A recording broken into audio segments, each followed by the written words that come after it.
Última hora. Si eres mexicano o de América Latina, tienes que escuchar esta noticia, porque en las próximas 24 horas va a ocurrir algo que puede cambiar completamente la relación entre México y Estados Unidos. Trump abrió 5 frentes de ataques simultáneos contra México en la semana más delicada del año, la semana que precede a la negociación del TEMEC del 25 de mayo. Y Sheinbaum no esperó. No pidió tiempo. No convocó una conferencia de prensa para quejarse. Lanzó el contraataque más calculado y más devastador que Washington ha recibido desde que Trump asumió su segundo mandato. Y en las próximas 24 horas, vamos a ver si ese contraataque es suficiente para destruir la narrativa que Trump construyó durante semanas, o si la presión americana logra finalmente doblar a una presidenta que lleva meses demostrando que no se dobla. Lo que está pasando entre México y Estados Unidos en este momento es la confrontación más intensa de los últimos años. Y tiene un componente que la hace diferente a todas las crisis anteriores de la relación bilateral: el tiempo. Faltan 13 días para la reunión del TEMEC. 13 días en los que cada movimiento, cada declaración, cada acusación y cada respuesta tiene un peso multiplicado, porque el resultado de esa negociación va a definir la economía de México durante los próximos 6 años. Y en ese contexto de urgencia extrema, Sheinbaum tomó la decisión más importante de su presidencia: no esperar a que Trump terminara de atacar para responder. Atacar primero. Atacar con datos. Atacar con argumentos que Washington no puede rebatir. Y hacerlo en las 24 horas más críticas del año. Quédate hasta el final, porque en este video vamos a explicar exactamente qué hizo Sheinbaum en las últimas horas. Cómo destruyó uno por uno los 5 argumentos que Trump venía construyendo desde hace semanas, y por qué el contraataque mexicano llegó en el momento exacto para cambiar las condiciones de negociación del TEMEC antes de que sea demasiado tarde. Para entender lo que Sheinbaum hizo, hay que entender primero lo que Trump intentó hacer. Durante la semana del 6 al 12 de mayo, Trump ejecutó una estrategia de 5 frentes simultáneos, diseñada para llegar al 25 de mayo, con México, en posición de máxima vulnerabilidad. Primero declaró que los cárteles gobiernan México durante el acto del Día de la Madre en la Casa Blanca.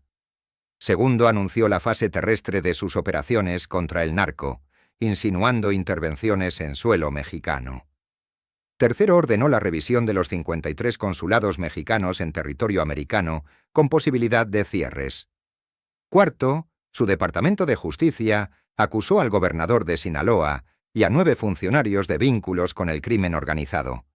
Y quinto, publicó la Estrategia Nacional Antidrogas 2026, que clasifica a los cárteles mexicanos como organizaciones terroristas al mismo nivel que Al-Qaeda. 5 golpes en 5 días, diseñados para que México llegara al 25 de mayo, respondiendo a acusaciones, defendiendo consulados, protegiendo a funcionarios acusados y explicando por qué los cárteles no gobiernan el país.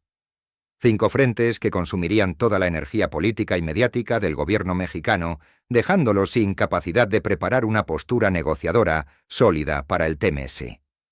Y aquí es donde Sheinbaum hizo lo que Trump no esperaba. En lugar de responder a cada frente por separado, en lugar de dejarse llevar por la agenda que Washington le estaba imponiendo, la presidenta mexicana lanzó un contraataque unificado que convirtió la defensa en ofensiva en menos de 24 horas. El primer movimiento del contraataque fue convertir las acusaciones de Trump en evidencia de la propia debilidad americana. Sheinbaum presentó públicamente la Estrategia Nacional Antidrogas americana y señaló algo que los medios americanos habían ignorado completamente.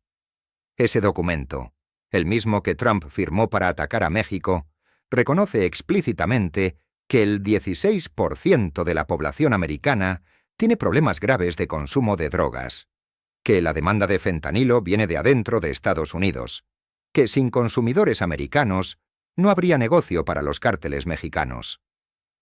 Sheinbaum lo dijo con una claridad brutal. Esta es la primera vez que hay un reconocimiento explícito del problema de consumo que tienen en Estados Unidos. Eso no es un punto de defensa, es un punto de ataque. Porque si el problema de las drogas tiene raíces en la demanda americana, entonces la narrativa de que los cárteles gobiernan México porque el gobierno mexicano no actúa es falsa en su premisa más básica. El segundo movimiento fue presentar los datos que destruyen la narrativa de Trump.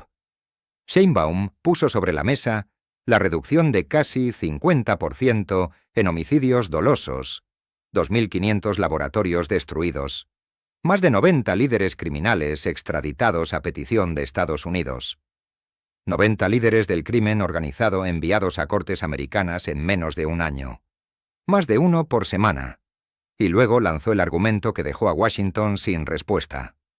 Mientras México coopera enviando criminales a los tribunales americanos, Estados Unidos no ha extraditado a las personas que México lleva años pidiendo. Personas vinculadas al robo de combustibles. Personas relacionadas con la desaparición de los 43 estudiantes de Ayotzinapa. Si Trump quiere hablar de cooperación, que empiece por cumplir los compromisos que Washington tiene con México. Ese es un movimiento brillante, porque convierte la asimetría de la relación bilateral en un argumento de negociación. México no es el único que tiene deudas pendientes. Estados Unidos también las tiene. Y si Washington va a exigir más cooperación mexicana en seguridad, México puede exigir más cooperación americana en los casos que le importan a México. Es decir, hay condiciones en ambos lados. Y eso cambia la conversación de una relación de exigencia unilateral a una negociación de responsabilidades compartidas.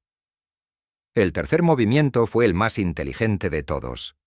Sheinbaum respondió a las acusaciones contra el gobernador de Sinaloa y los funcionarios morenistas con exactamente las palabras que más incomodidad pueden causar en Washington.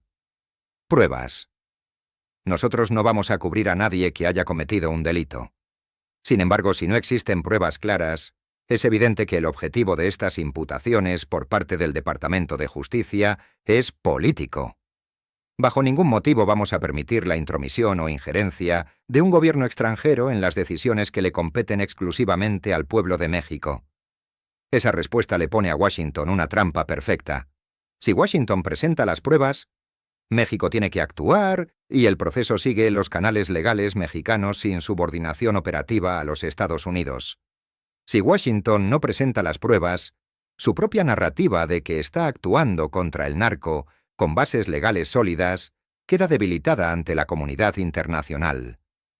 En cualquiera de los dos casos, México queda en mejor posición que si hubiera respondido con silencio o con negativa simple. El cuarto movimiento fue el de los consulados.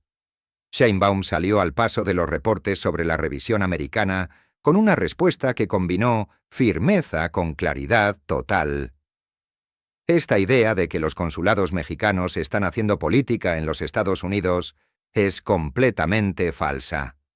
Los consulados tienen la obligación constitucional y moral de dar protección a los mexicanos, especialmente ante situaciones críticas como redadas migratorias. Eso no es hacer política. Eso es cumplir con la función más básica de cualquier representación diplomática en el mundo. Y luego Sheinbaum hizo algo que pocas veces se ve en diplomacia. Recordó públicamente el antecedente. El único precedente comparable de revisión de consulados extranjeros en Estados Unidos son los consulados chino en Houston en 2020 y ruso en San Francisco en 2017, cerrados por acusaciones de espionaje. Al mencionar ese contexto sin decirlo directamente, le está diciendo a la audiencia internacional: Washington está poniendo a México en la misma categoría que sus adversarios geopolíticos más grandes. Eso no es neutral. Eso es una elección política que el mundo está viendo y evaluando. El quinto movimiento fue el que más directamente impacta al TMX. Sheinbaum rechazó la narrativa de que México no está cooperando en seguridad y la reemplazó con una narrativa de responsabilidad compartida que es mucho más difícil de atacar.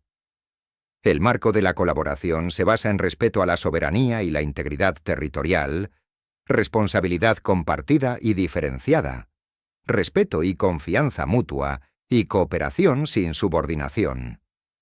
Esas 4 condiciones son la posición negociadora de México para el TMEC expresada en lenguaje de seguridad. México está diciendo, vamos a cooperar pero en nuestros términos. Y los términos son soberanía, reciprocidad y respeto. No subordinación. Hay algo que es fundamental entender sobre las próximas 24 horas. El 13 de mayo marca el punto de no retorno de la preparación para el TMEC. A partir de mañana los equipos negociadores de ambos países van a estar en modo de preparación final. Los argumentos que están sobre la mesa hoy son los argumentos que van a llegar al 25 de mayo. Y Sheinbaum acaba de cambiar completamente los términos del debate. Ya no es México defendiéndose de acusaciones americanas sobre los cárteles. Es México exigiendo reciprocidad, presentando datos de cooperación y recordando que Washington también tiene cuentas pendientes con México. Eso cambia el equilibrio de poder en la negociación. No de manera absoluta. La dependencia económica de México del mercado americano sigue siendo real y sigue siendo una ventaja estructural de Washington. Pero, en el margen, en los detalles de la negociación donde se deciden los aranceles y las condiciones de acceso, llegar con una posición de principios bien articulada y con datos concretos de cooperación es mucho mejor que llegar respondiendo a acusaciones. Trump lo sabe. Por eso la presión de esta semana no va a bajar en las próximas 24 horas. Va a aumentar. Puede haber nuevas acusaciones. Puede haber anuncios sobre los consulados. Puede haber nuevas declaraciones sobre las operaciones terrestres. Todo diseñado para desestabilizar la postura mexicana antes del 25 de mayo. Pero Sheinbaum ya demostró esta semana que su estrategia de cabeza fría no es pasividad. Es un cálculo político de cuándo y cómo atacar para maximizar el daño al argumento contrario sin escalar el conflicto hasta el punto de romper la negociación. Y ese cálculo en las últimas 24 horas estuvo perfectamente ejecutado. La batalla más importante del año para México se está peleando ahora mismo. No con tanques ni con misiles. Con datos, con argumentos y con la determinación de una presidenta que lleva meses demostrando que México no se dobla. En Línea Roja seguimos esta historia hora a hora. Suscríbete y activa la campana para no perderte ninguna novedad. Y cuéntanos en los comentarios. ¿Crees que el contraataque de Sheinbaum va a ser suficiente para llegar fuerte al TMEC del 25 de mayo? ¿O crees que la presión de Trump va a terminar doblegando a México antes de que llegue el momento decisivo? La conversación es tuya.